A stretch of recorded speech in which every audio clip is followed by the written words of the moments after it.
এটা হচ্ছে খাঁটি সরিষার তেল। আর এই সরিষার তেল হাতে মাখিয়েই আমি হচ্ছে কাঁঠালটা ভাঙবো। হ্যালো ভিউয়ার্স, আসসালামু আলাইকুম। আজ দেখাবো কিভাবে কাঁঠাল ভাঙবেন, একদম কিভাবে ভাঙলে আঠা একদমই লাগবে না সেটাই দেখাচ্ছি।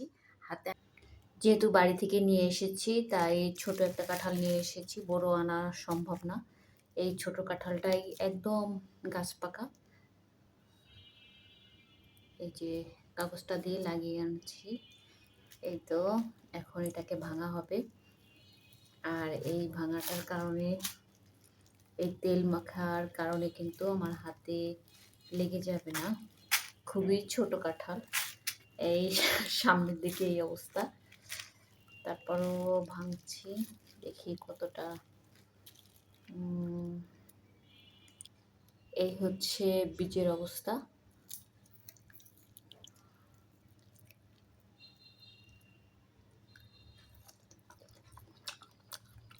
ওটাকে খাজা কাঁঠাল বলা হয়।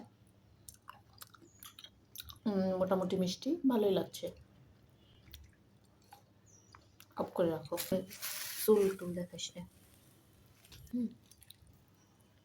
খুলে খুলে রাখছি।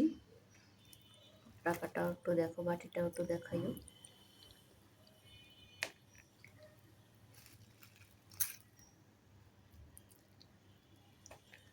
কাঁঠাল হিসেবে অনেকগুলো কোয়া হয়েছে। এখান থেকে আমরা কিছু খাবো আর কিছু আমার কলিগদেরকে খাওয়াবো।